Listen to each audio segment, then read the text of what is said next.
some time and until we get some feedback from ASQ that we can start meeting in person again. But until such time, we will continue to have these virtual meetings. And tonight, um, we're blessed to have Matt Cameron speaking for us. Matt's the owner of Lean Six Sigma, offering expertise in manufacturing business development, executive training, project management, stuff like that. And with a degree in chemistry from the University of Tennessee, Matt led a full facility implementation of Lean Six Sigma of Cone Denim's White Oak Greensboro facility in Greensboro, North Carolina, and he's currently an ASQ certified Six Sigma black belt. He's worked in multiple ISO 9001 facilities, and even living at the first ISO 9002 facility building in Mexico for a textile manufacturer. Let me see. He's dynamic change agent, building rapport, influencing others in a positive manner while challenging conventional thinking, innovative problem solver. He works to gain respect and garner the business and technical side of any situation while providing secure, collaborative, and comprehensive solutions. Matt's also a member of our Temecula Valley board of board of directors in our Temecula Valley section, and just join me in welcoming Matt for a presentation of textile manufacturing Six Sigma in a woven world. Go for it, Matt. Thank you so much for the introduction, Mark. I appreciate it. Hi, everyone. Welcome to the ASQ Temecula Chapter January monthly meeting. Thank you so much for having me and just for allowing me to present and just get to talk denim a little bit today. It's been some time since I've got to do it, so I'm excited to get to go through it and just have that part of my history and just get to share it with everybody as much as I can. As Mark has already hinted on, he covered some of my stronger points. Graduate of the University of Tennessee, degree in chemistry. Woo, go balls. I initiated my start in the textile industry as a chemist for Cone Denim, later assuming roles as a Lean Six Sigma leader, finishing production manager.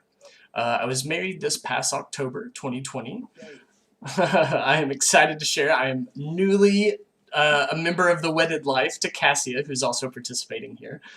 And she's a textile industry member as well. So a few quick things about me. Here's some of my previous work experience.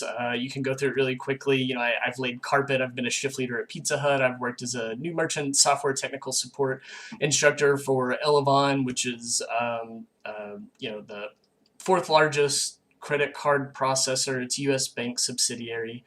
But one of the big things that sort of got me originally pulled in to Cone Denim was the fact that I had already been a machine operator previously working third shift for a company called Koi Day, which is for the automotive industry, which was also 9001 certified. We produced around 96 million units per year, and basically we were defining the edges of pieces of steel for the automotive industry. The pieces themselves, they're a little hard to imagine, but they're just circular with the rims themselves, they're cut a bit. Anyways, so from there, Ed Financial, Debt Management Coordinator, Vanderbilt Mortgage and Finance, Berkshire Hathaway Company. But finally, we get to Denim, which is where it was owned by the International Textile Group, also Elevate Textiles. I was a Lean Six Sigma plant facilitator, research and development chemist, ISO 9001 certified. And then from there, I moved to Mexico, which was the 9002 certified facility, and from there, I'm currently own Lean Sigma. So some fun facts about me, some of my previous gaming life. I've played in hundreds of tournaments, for multiple different games all across the world, both in person and online.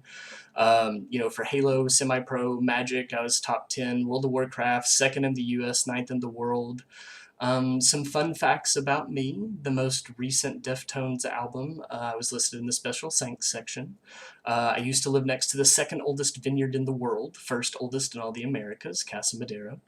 I talk like Mickey Mouse and share a birthday with Walt. Oh boy! Thanks everybody for tuning in. I won't be doing the rest in this voice.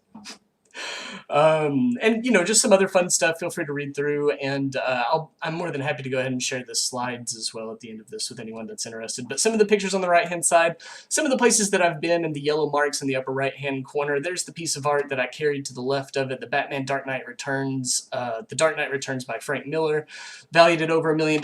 Lucky enough to get to work inside of the DC Marvel comic book industry currently. And to the right, you can see some members of Deftones, the creator of the Teenage Mutant Ninja Turtles, a drummer for System of a Down, and the writer for Venom. But so getting on to more of the important, getting back on task, Lean on Sigma.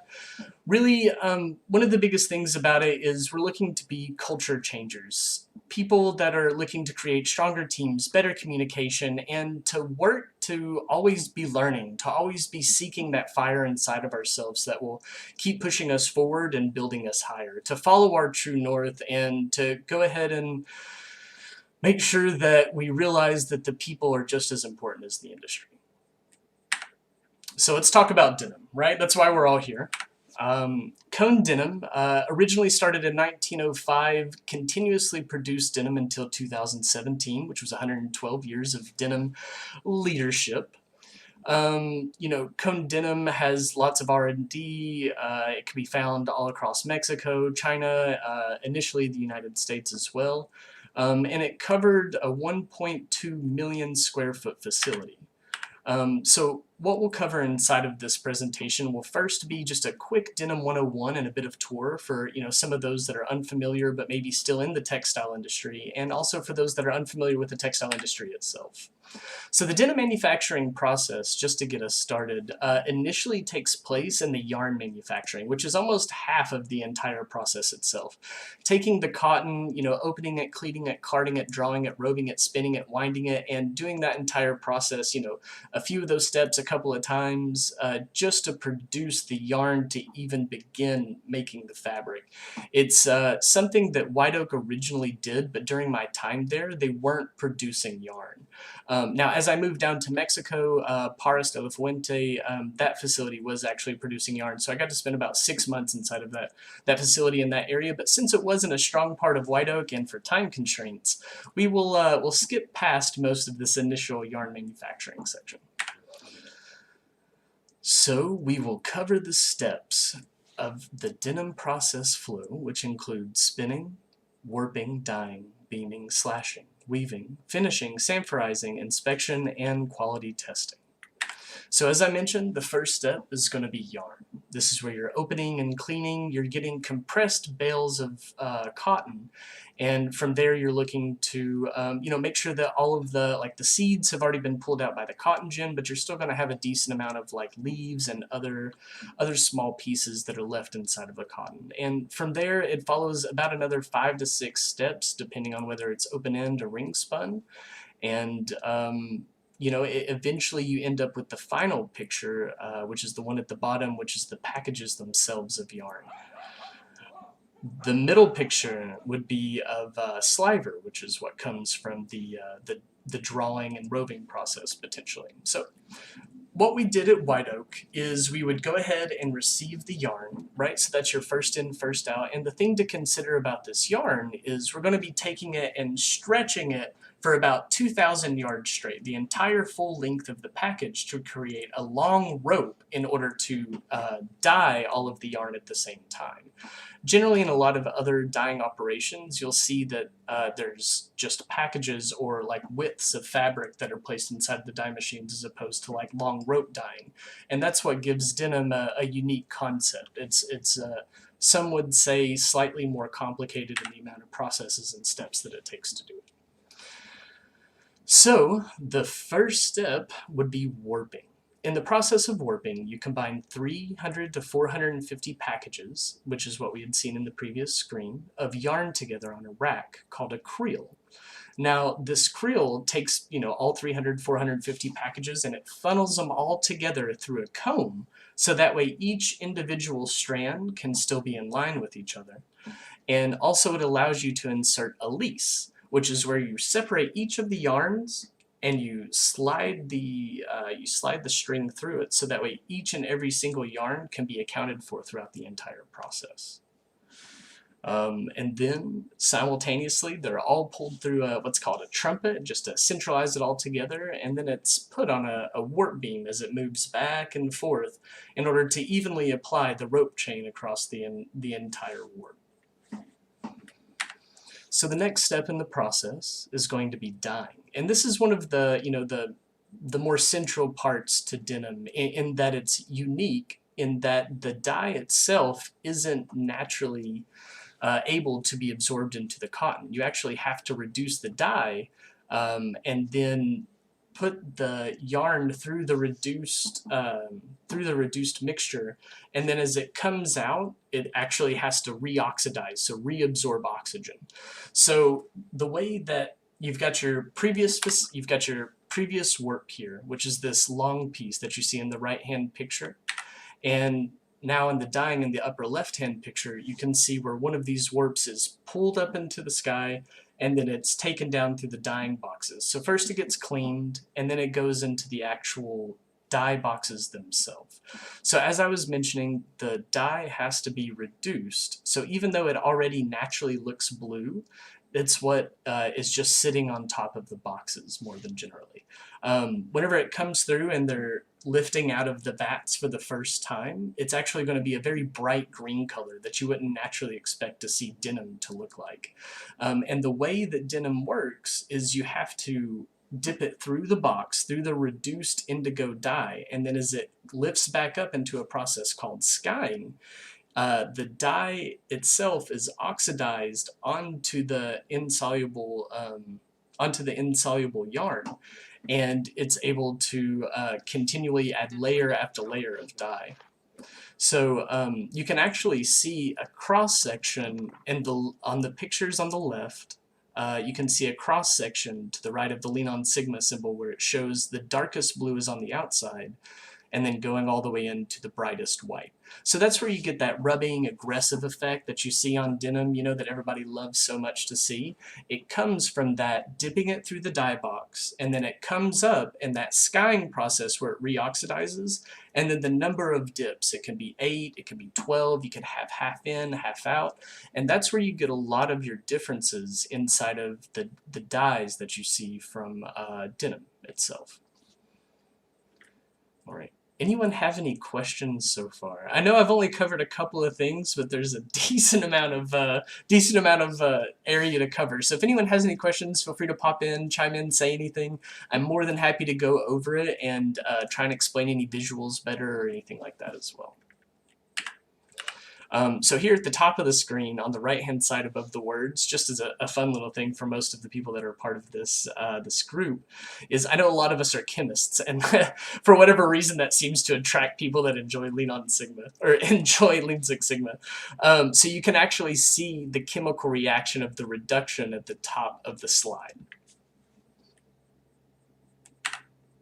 Right? Then the next step in the process, after the yarn is processed through each of the dye box, it gets skied and then it goes through more dye box. It repeats the process for 12 boxes, and then it gets through a rinse box, and then it's placed over drying heating cans to where it goes from being at the end of every wet process, you're always going to have to dry whatever it is that you're producing before you move it to the next process, at least in denim. So from there, all of the yarn is then coiled into a large tub, which then gets brought to beaming. So the purpose of beaming is to separate and parallel the yarns. Remember, in the first process, warping, we were doing the exact same thing where every single individual piece of yarn had its own spot across the entire comb. The same process is happening again, except now the yarn has been dyed. Now, one of the trickiest parts about beaming is that the machine is running so fast. It's running at 60 yards a minute, something like that. And the inspectors, all of this is done manually. None of it's done electrically. So as you're watching, all 400 of these ends passing by, if one of them breaks, you've got to catch it. And if you don't catch it quickly, as this machine is running 60 yards a minute, you're going to have to rewind the entire back way through, because that one strand will make a defect throughout the entire piece of denim. So generally these beams that you're creating here, which have got about 400 packages on them, which we discussed earlier, earlier, 12 of those get combined in the next step of the process, which is slashing. Now, slashing immediately precedes weaving. So that'll be the part where you guys start to be like, oh, okay, we're making fabric, we're making denim, now I get it. This just looks like blue yarn to me. But for slashing, this is definitely a needed step in that it's the preparation for weaving. It provides a protective coat of starch, which is intended to not only give flexibility as it's passing through the loom, but also give it a little bit of abrasion resistance. As I mentioned, 6 to 12 beams are combined here in order to create that final wide product of denim. Let's see. So this process itself, it's not overly complicated generally. The hardest part about it is the 12 beams that you have lined up across the back side of the machine have to all be set up in a specific way based on its own krill to where they under and overlap as they feed into the machine.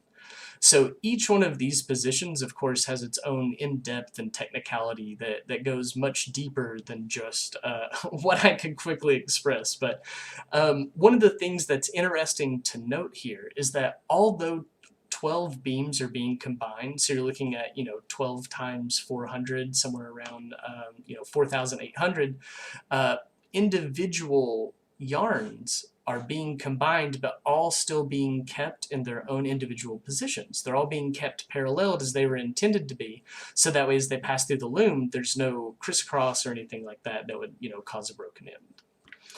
So the next step in the process will be weaving.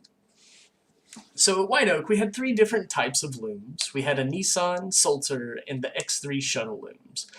The first type of weaving is done by an air jet, which is where a blast of wind will take the fill yarn and shoot it across that warp that we've been talking about this entire time.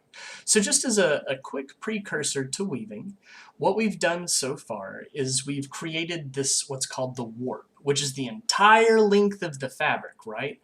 From bottom to top, but what needs to be done is it's still missing one piece of fabric that fills the entire width, which is exactly what the loom is doing. It's just taking yarn and sending it directly across. And it does it in a few different ways.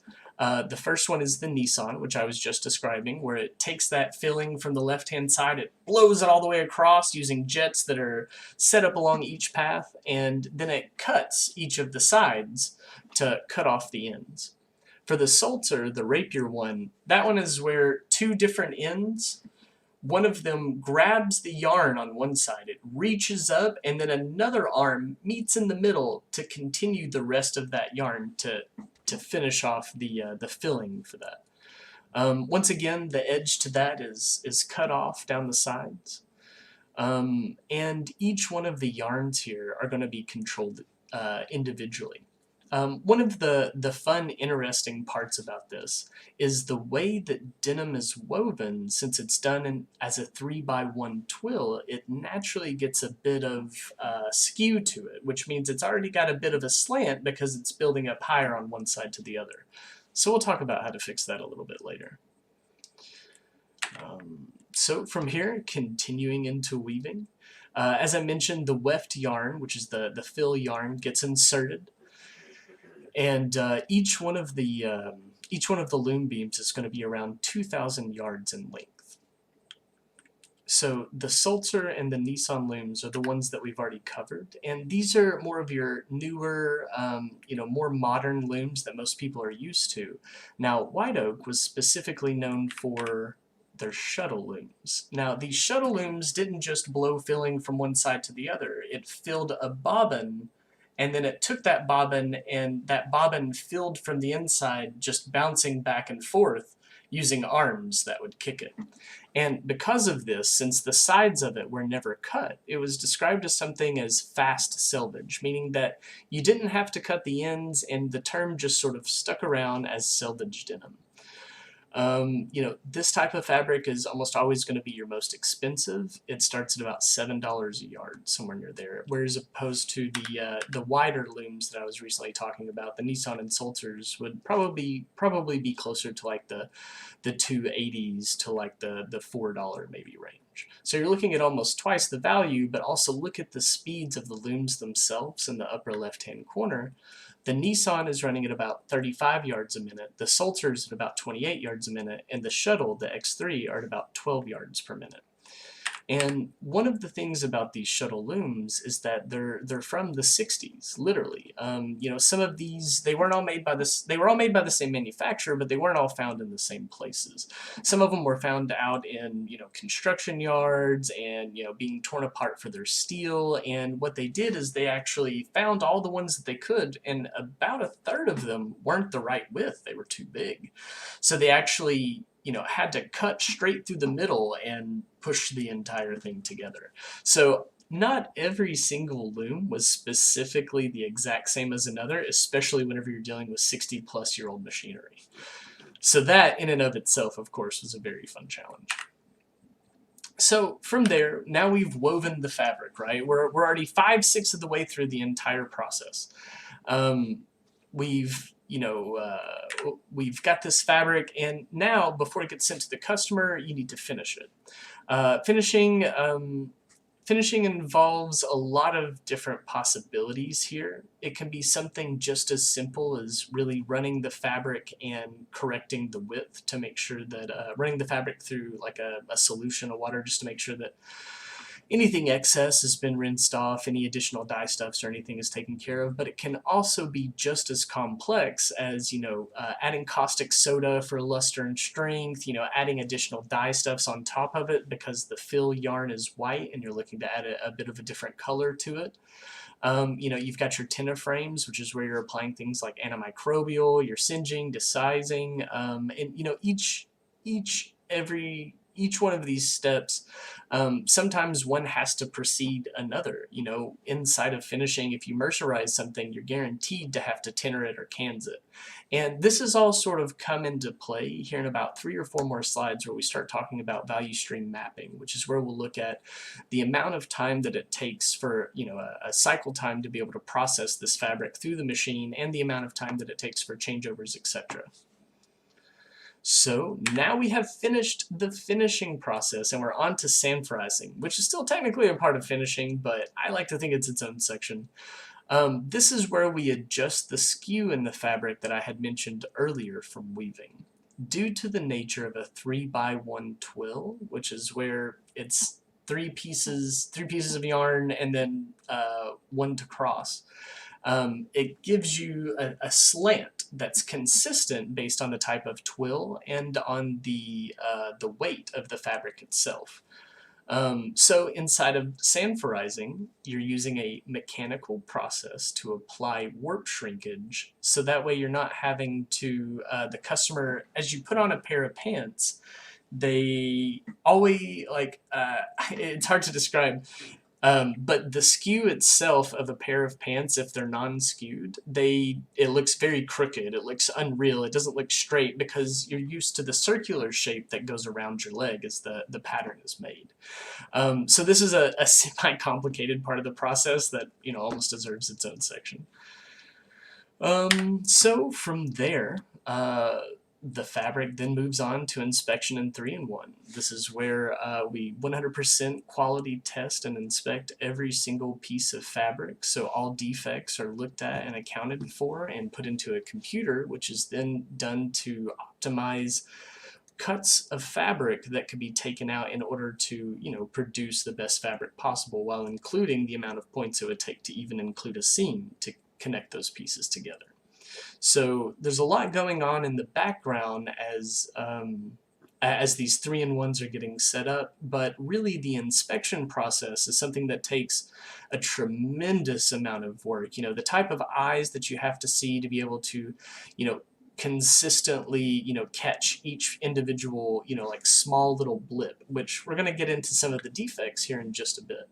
But really one of the hardest areas, in my opinion, is like the inspection tables and being able to catch it consistently 8 hours a day. So then from there, we've got our testing. There's multiple different tests. There's a chemical testing lab, physical testing lab, shade room. You know, in the shade room, you're going to see you're going to take the same piece of denim that you had already dyed and wash it in multiple different washes based on customer guidelines and expectations. So this will give you an idea of how the customer is expecting to sell it. So they will apply like a bleach wash, which gives you that super light, bright type of denim, and even in that case, they may have requested the darkest denim we could produce just so they could have more fun with bleaching it. So really, it could go just about anyway. So there's the shade room, the physical testing lab, monitors shrinkage, weight, strength, and other physical properties. And then the chemical testing lab makes sure that every wet process throughout the entire facility is, all accounted for, taken care of, and, any type of like questions or concerns is generally brought to the chemical testing lab as well. All right, so that is the denim tour. All right, does anyone have any questions?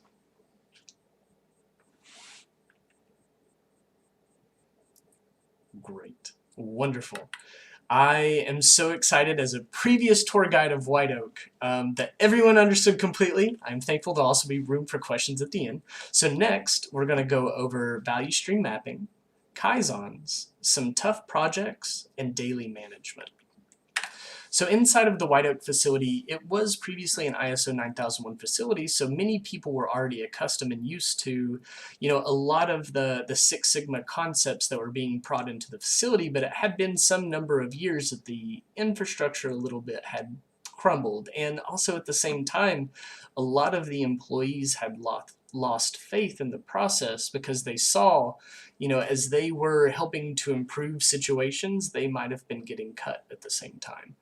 And part of what was brought to the culture of, lean Six Sigma as opposed to just Six Sigma is meant to be this idea that we're all a part of it, that we're all looking to continue to improve and not take away from anything, but to have that extra time to get to, spend more time on inspecting, spend more time making sure the process is right, and actually having more time to get to look and make sure that everything's running correctly.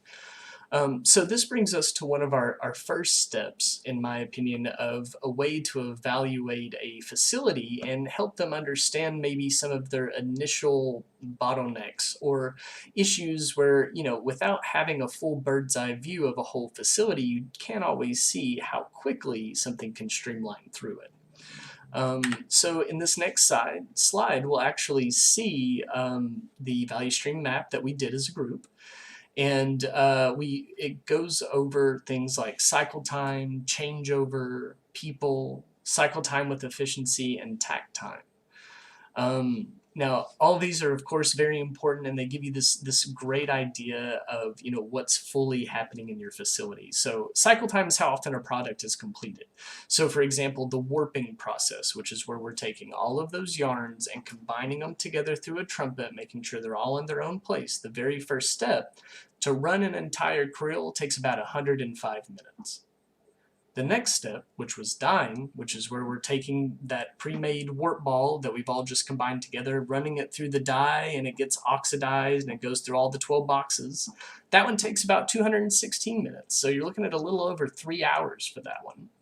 Now the next step, beaming, which is where we're pulling it out of the tubs, paralleling it all again, just as if we hadn't dyed it, only takes 38 minutes. It's super quick. So you have to be able to balance, each one of these different cycle times to be able to produce the quickest efficiency inside of your facility of creating something. So from there, after we had already taken the time to, create a value stream map of the facility, we started trying to work on what were some of the bigger issues, some of the bigger projects that we were having that, like what was getting hit the most. We decided that as a group, through the steering committee, that the value stream map, we weren't necessarily slowed down as much priority-wise by the flow of the process, but more it was the defects that we were seeing come up time and time again through certain projects. So this brings us to the Kaizen event. This is where we have already selected what it is that we're looking to make a change for, which I'll get into a bit later, how to select those. But so Kaizen is the Japanese term meaning change for the better, continuous improvement. The big thing about Kaizen events is you're wanting to not only fix something about the process, but also work to educate and train the staff itself. You know, you're getting to have time one-on-one with people where for once, you're not distracted by a million meetings, a million notifications, because during a Kaizen event, you're supposed to be able to take the time aside and set it out to where no one can interrupt you, no one can bother you. So generally the Kaizens, they're shorter duration events, which can last up to a week or few, but generally they're led by a facilitator with the implementation just being you know, what's discussed. And that doesn't include just like what's happening right then. It also includes follow-up, and it includes a lot of you know, developing a future state and working towards that future state. So a bit deeper into it, generally the Kaizen process is described as 10 steps. You identify, clarify the objective, you grasp the current situation, visualize the ideal situation, develop the desired targets, establish the Kaizen strategy, develop a Kaizen plan. And then from here is where the Kaizen actually happens. You implement the Kaizen, check the effectiveness. You document the Kaizen activity and you confirm the results. PDCA, plan, do, check, and act. One of the great things about the Kaizen process that I feel like overlaps so well with Six Sigma is the DMAIC concept behind it. Define, measure, analyze, improve, and control. You're looking to define and figure out, establish your baseline. You're looking to measure it to make sure you actually know and understand it. Analyze it as a group so that way you can actually, you know, have everything that you need and not just be one person solely focused on the information. Improve it by implementing everything that you've worked through together, and then having control, making sure that you know, the process stays at the point that it's supposed to be. And the amount of time that you take to implement control for a project can always vary. It really depends on the complication of what the project's being hosted, and you know, just the timeline and comfortableness of the people participating themselves. So from there, one of our early Kaizen projects was to deal with ropey. Ropey comes from the weave room. It's generally from 6 to 27 inches long, and this Kaizen project was actually hosted by NC State University as a part of our Kaizen leader training. So during this process, we found, using a Ishikawa fishbone diagram, which is the lower right picture, we were focusing on the environment, material, method, man, and machine. We were trying to figure out what was going on to cause this defect inside of the defect inside of the fabric, which once again was ropey. So all ropey is, it's just a loose piece of yarn that's pulled into the cloth that measures somewhere between 6 inches to 27 inches. And what we determined by, taking the time, ask 5 whys, try and figure out what's happening with the machine, with the man. Is it us? Is it them? We figured out 2 different solutions as the main focus points of how we wanted to attack the problem. The first was the duckbill, which is the part as the bobbin inside of the shuttle is being changed, it reaches in to grab the next end piece in order to guarantee that it stays as it's bouncing back and forth. And its job is only to grab that piece of yarn and to hold it for that first kick. And then after that, it doesn't really matter what happens to it. Other than you don't want it in the fabric, which is the problem in the first place. But the second issue was just the standard operating procedure for boxing itself, which is just setting up the loom during the initial setup and any adjustments that the fixers do. So the first issue was caused while the loom was running, and the second issue we focused on was caused during startup. Because this was boxing the loom happens as during your initial setup and any major adjustments that you have to make to the loom. So we were able to tell the difference between the first and second ropies because the duckbill one, which is what would happen while it was running, was a bit shorter, whereas the boxing one, which was done during startup, was a bit longer. And I'll show a few pictures. Let's see.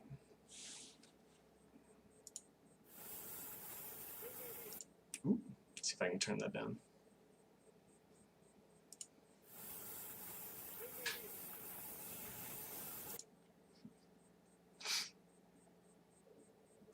Just 1 moment. Turn that down to save your all's ears. There we go.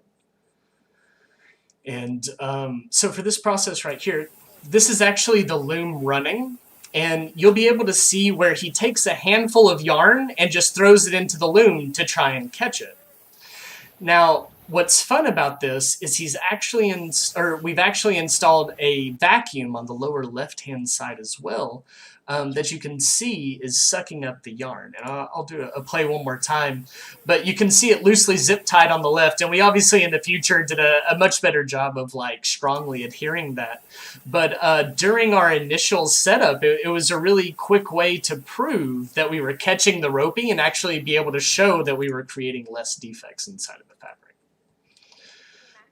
Matthew, the screen share is not on full screen. Thank you.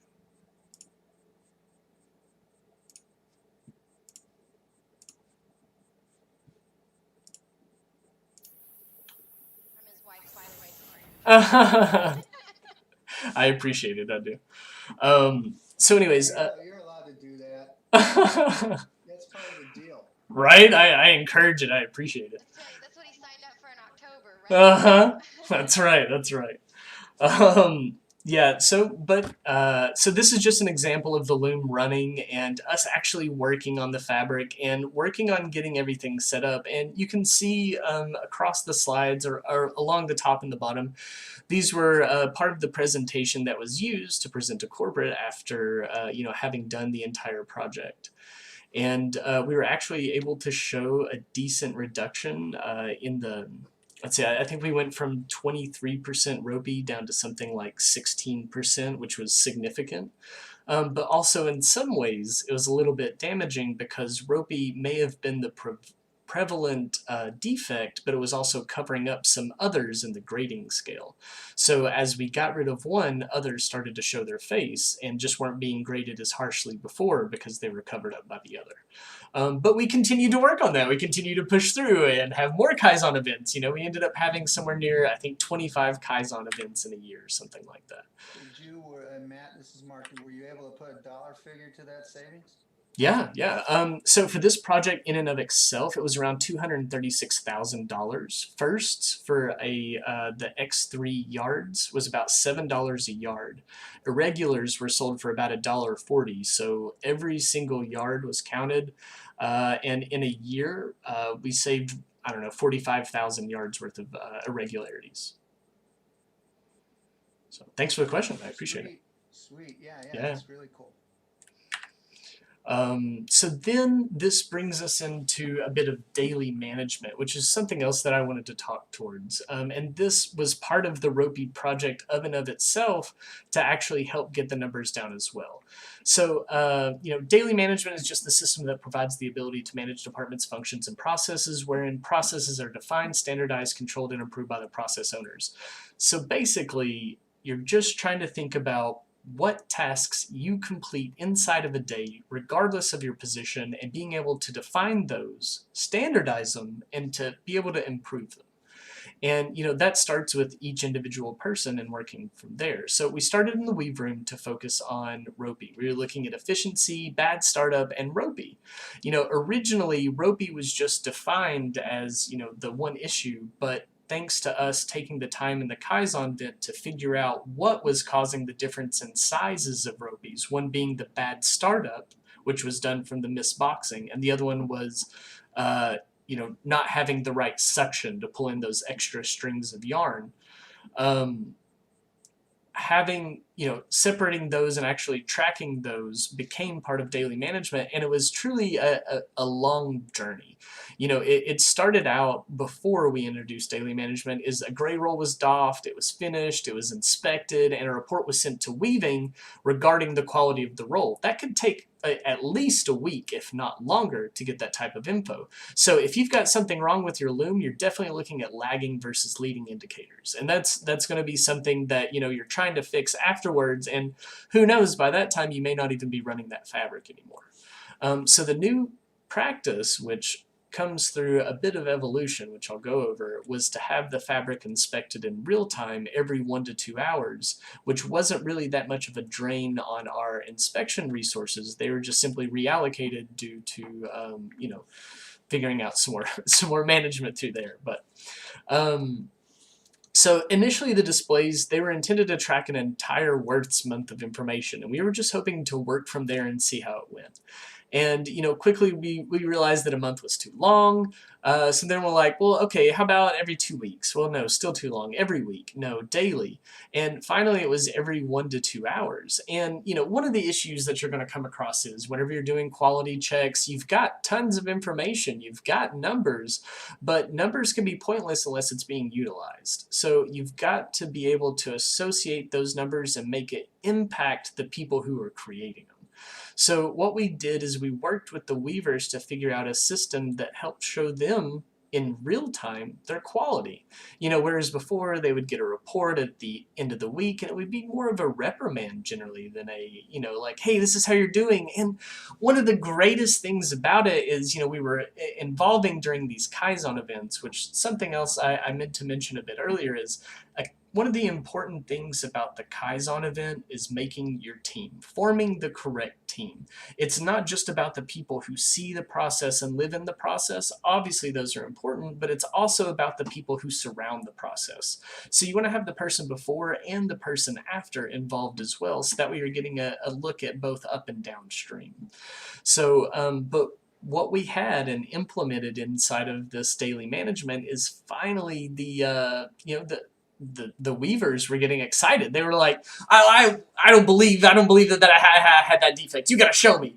And then, we'd walk down there and show, and they'd be like, oh wow, I see that now. I didn't notice that this was before. And we saw week after week, it wasn't just that people needed to be retrained, it's just that they appreciated how much people were putting into them. And you saw that direct correlation from the amount of effort and energy and excitement that you saw from people that, at White Oak, something that I also should have mentioned a bit earlier, as over 100-year-old facility, there were 3rd generation, 4th generation employees, people who had been there for 60 plus years. The retention inside of there was crazy. A lot of these people had been there for 35 plus years as a weaver on the same machine and were still getting excited about it. Those are the type of people that you look for. Those are the type of people that you want, and it was just, it felt very rewarding to get to connect with people in that way. So then from there, just as a small note, since it was such a large facility, we actually created what was called a war room, which was just sort of a centralized area that we used to have all of our KPIs showing, and we would meet daily, and we would also have our steering committee meetings and our Kaizen events inside of the room. So that way, not just the managers, but everybody could have the opportunity to get to see and participate in the projects that we were in.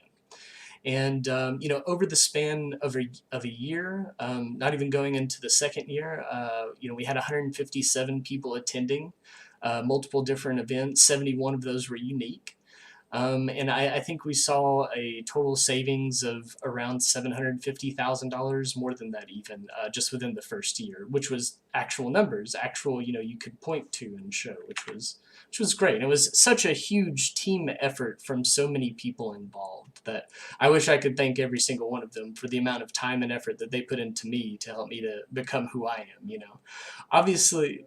Did you ever get into sharing with them the voice of the process through all the information you were collecting? It was brought up a bit. but I never had the chance to dive deeply into it with them. And plus, honestly, that's not a huge forte of mine, as I haven't really done much of it myself. So always still looking to keep learning.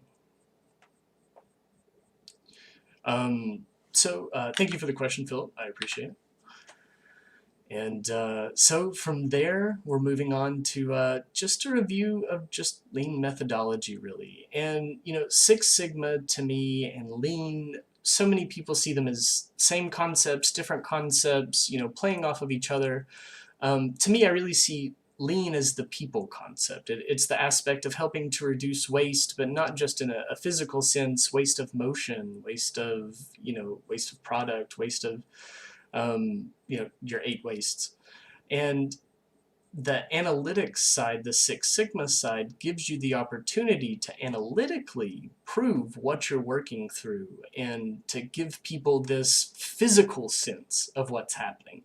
And to me, it's really that combination of the both that gives us this format, this ability to follow Six Sigma, to, you know, continually win, to be able to continually improve. And, you know, as we continue to focus down on it, the goal is always to eliminate waste while reinvesting our resources back into the people pool that keeps us growing. Another thing to note is that, you know, as I've gone and, you know, this was 5 years ago or so, whenever I was at White Oak, you know, you'll initially see that there is some low-hanging fruit anytime that you're implementing like Lean Six Sigma or you're trying to bring something new, and getting those early wins to help people understand what it's about is important. You know, I know some people in here are of, you know, varying understanding of whenever it comes to Lean or Six Sigma, which is why I'm trying to talk in a bit broaderness here, so that way I can hit both ends of the spectrum. But, you know, really the low-hanging fruit can be projects that instantly get you money. You know, I was talking earlier about benefit versus effort versus, you know, training. To me, that's a really good way to create an evaluation of what projects you should be tackling. You just take, you know, a list, you get your steering committee together, which consists of 10 people or whoever it is that you feel has the right voice of the processes. And from there, you make a list of priority projects that each of you feel. You look at the value of it, the direct benefit of dollars. You look at the amount of time it takes to complete it, and then you look at the amount of learning that can come from it. Not just, you know, it's not just about saving money, it's also about helping the people from the bottom up see that they can also be problem solvers and leaders and continually improve the process, and to get that excitement, But yeah, that is it for my presentation. Does anyone have any questions before the trivia quiz?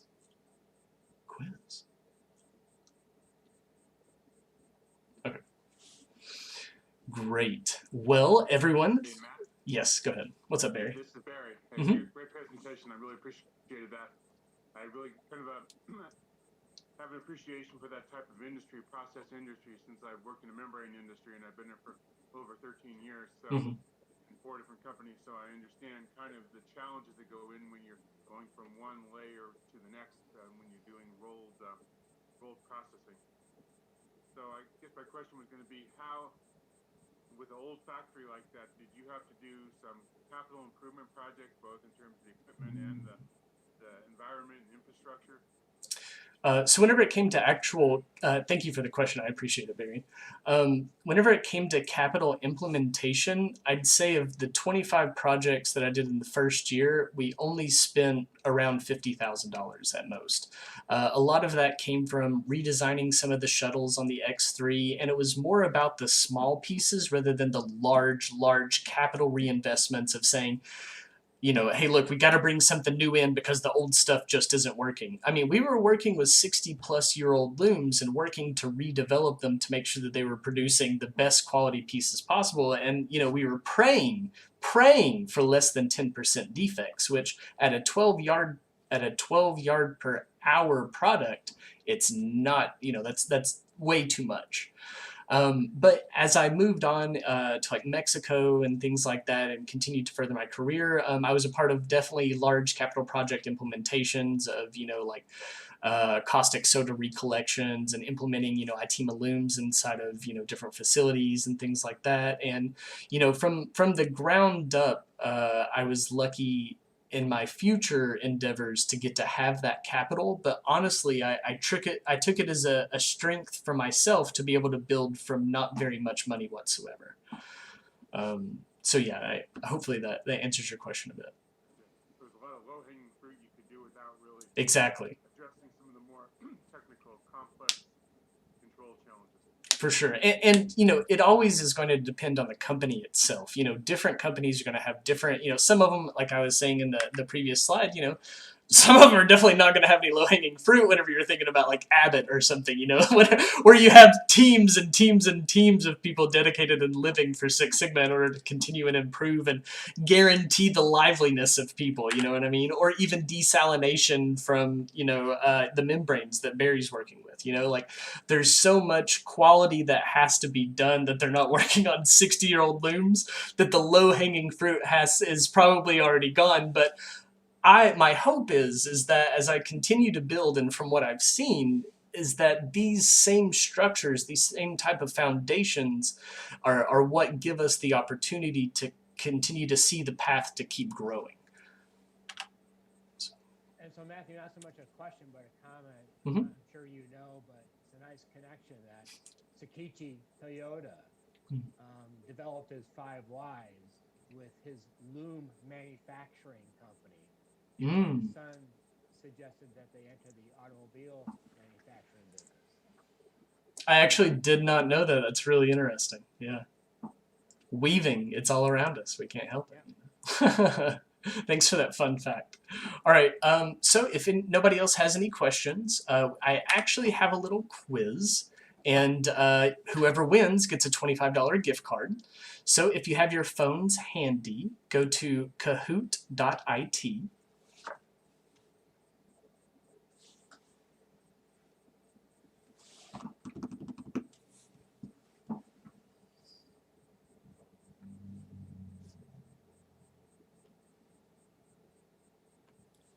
Hey, Matt, there was a couple questions that came up in the chat. Oh, yeah, let me check. Sorry. I appreciate it. How are you doing tonight, Gray? I'm doing well. Good presentation. Thank you. Thank you. I appreciate it. All right, let's see what we can get. All right, everybody, please make sure you email Brent to get your credits for attendance if you're an ASQ looking to continue your certifications. All right, so questions. Why don't they dye the weft yarn, which is the filling yarn inside of the weaving process? Sometimes they do, but it's very uncommon inside of denim just because that's sort of the intended look of it. People like that white crossed filling, which is what makes it so special by having dyed the warp yarn and not the weft yarn. And that's sort of what sets denim apart in a lot of ways. Good question. Thank you, John. Sure, and I'll definitely go ahead and get with Brent or someone to distribute the slides. I'm more than happy to do that. Yeah. The other thing that I wanted to maybe mention, Matt, is that sounds like we got pretty good buy-in from the people on the top for this. Right.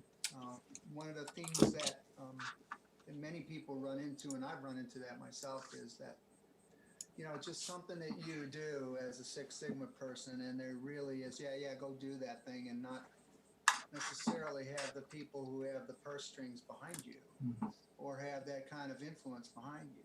Yeah. And one of the things that, if I can mention, I ran into early on was that when that happens, you really have to show the goods, and you really have to be creative in how you put your team together and have them meet, because hey, wait a minute, we got to get product out the door. You can't have another meeting today. You can't have another meeting tomorrow. That type of deal. And it's when you actually show them, which is why I asked the question about dollars, is because that's what management usually sees, and that's what they're going to be agreeable to. Show me the money. I mean, that's their language. if they don't see anything, oh, that's a nice to do, but it's not saving me any money, then why should I do it? Yeah. So Mark, don't say usually. Say always. Say always, all the people.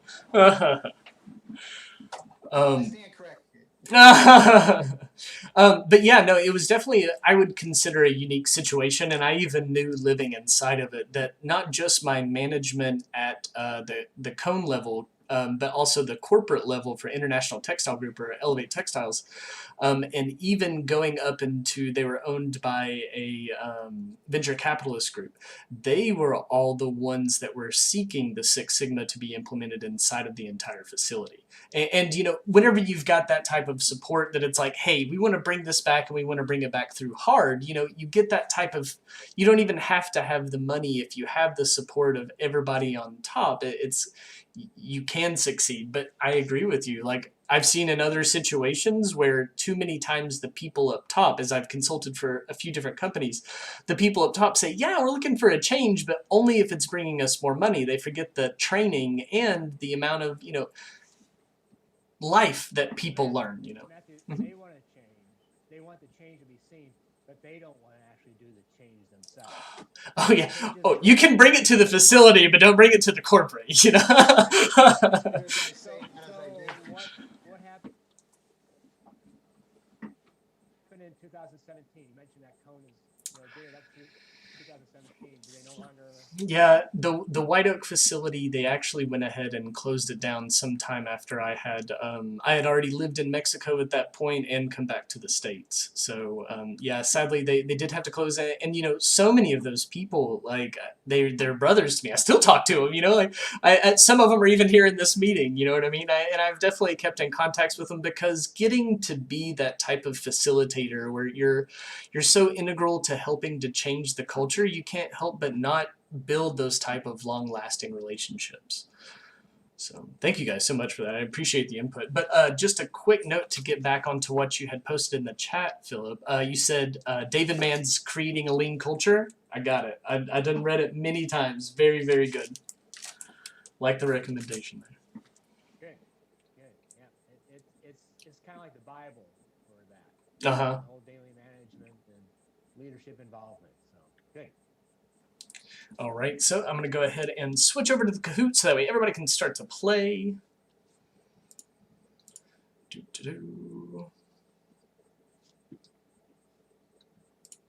All right, so now this will be the game pin that you type in 584622. I'll go ahead and put that in the chat for everyone to see.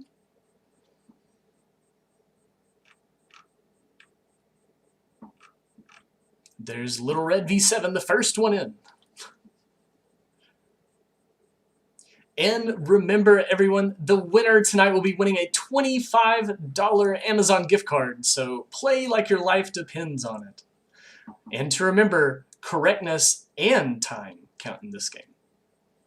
So the faster you answer, and with the more right answers, you will win.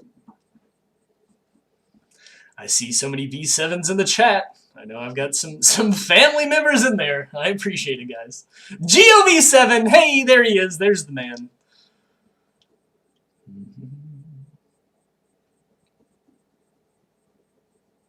Sound like a game show host. Yeah. I do the the occasional streaming from time to time, you know. He was also the morning announcer for his high school, so you should ask him to go rattle off the morning announcement. It's very true. Middle school and high school, actually. I was on camera. Whew.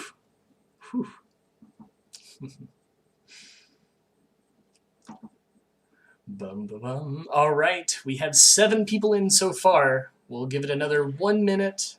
We'll see if anybody else joins. Remember, you go to kahoot.it. The game pin is at the top, 584622. And we will be underway. There we go. Now we got some more jumping in. That's what I like to see. $25, ladies and gentlemen. $25 up for grabs.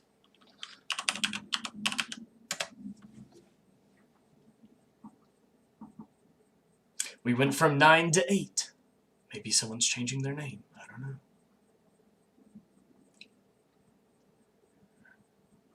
All right, starting in 3.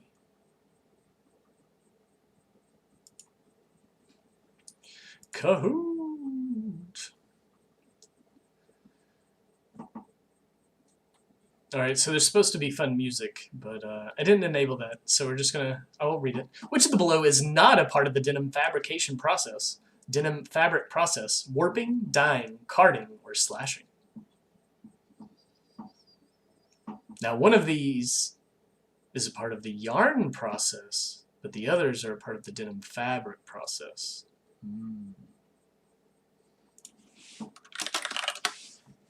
Oh, 7 correct. I like to see it. Let's move on to the next. Looks like... Is that Mike Lane? Mark Lane? Is that you? No, it's Mike, I think.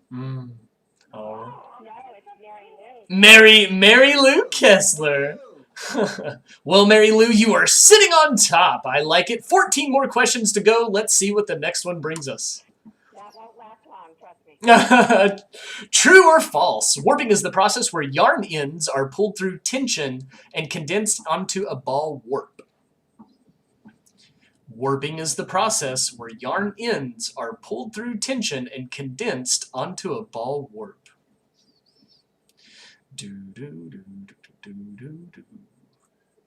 One more person remaining. Oh, was that all 8 actually? Yep, there it is. 6 people got it right. Let's see what the scoreboard brings us. Oh, RG taking the lead. Brent in second. Victor in third. Barry right behind. Question number 3. Oxidation occurs in which step of the denim process? Dyeing, warping, beaming, or finishing? And remember, both accuracy and quickness matter in the game.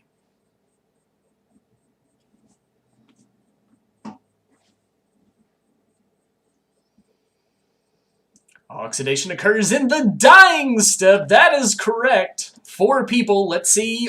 Oh, Victor takes the lead with RG just behind on a 3 correct answer row hot streak.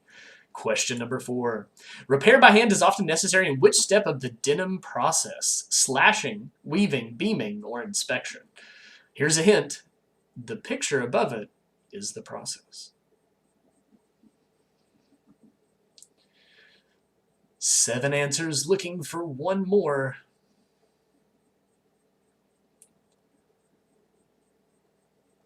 All right, the answer was beaming. We have 2 answers correct. Let's see if the scoreboard changes any. Little Red moving up to 3rd. Geo on the scoreboard. Love to see some V7s in there. Moving on to the 5th question. A protective coating of starch is applied in which step of the denim process? Warping, beaming, weaving, or slashing?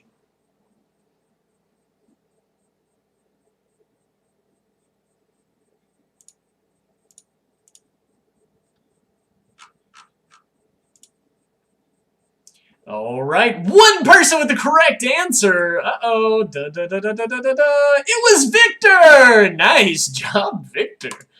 Proud of you. Proud of you. The process where warp and weft yarns are interlaced is in which step of the denim process? Weaving, beaming, warping, or finishing? The process where warp and weft yarns are interlaced is in which step of the denim process? Looks like a loom to me in that picture. Could be weaving. Oh, 5 people got it correct. Nice job, guys. We have here Barry taking into 3rd. Victor with a pretty strong lead, looking to be sitting on top. Let's jump into that 7th question. True or false? The shuttle is a small projectile that pulls the weft yarn across in weaving. So many tricky words here. If only I had a vocabulary pool for everyone to pull from. I don't know. The shuttle is a small projectile that pulls the weft yarn across in weaving. True! 5 people answered correctly. Victor still sitting on top. Another streak of 3. Let's see how it goes. Question number 8. What is selvage denim? Hey, all right. Denim fabric with a raw edge. Premium denim that is produced through vintage shuttle weaving. Denim that is lightweight. Denim that is biodegradable.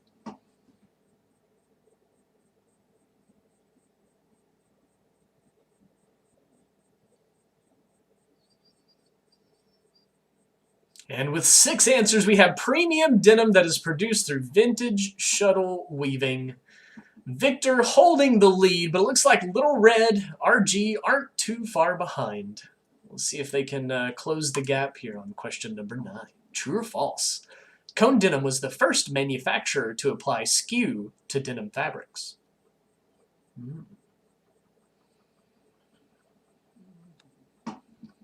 The first manufacturer to apply skew. I think that's true. I'm gonna go with yes for that one. I'm gonna click yes. It doesn't let me. I tried. And here we have 5 people with the correct answer. Very nice. Victor still sitting on top. Barry moving up into 3rd. And RG still sitting in 2nd. Question number 10. Kaizen is a Japanese term that means change for forever, change is possible, change for the better, change for the world. Kaizen is a Japanese term that means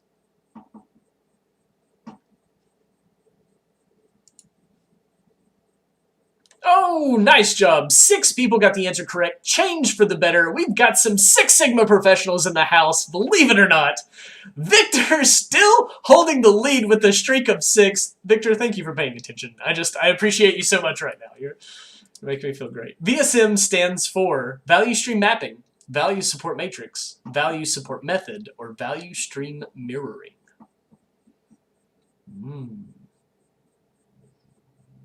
VSM. Nice job. 6 answers correct. Value Stream Mapping. Victor sitting on top, but I noticed Brent just squeezed into 5th. Nice job, Brent. Glad to see you on the leaderboard. Question number 12 of 15. Still anybody's game. A war room is meant for arguments between team members, daily meetings to determine KPI solution strategic planning and training, Six Sigma members only, steering committee members only. Sounds like an exclusive club to me, but I don't know. A war room?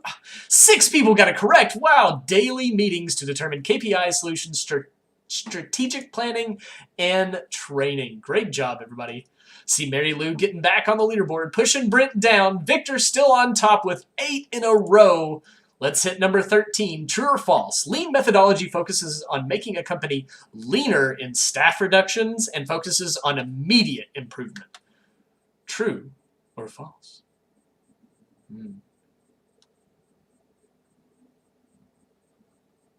Oh, 4 people got it correct. 3 people got it wrong. It is false. It's not about staff reductions. It's about making the company stronger, making people more part of the culture. I see Victor still on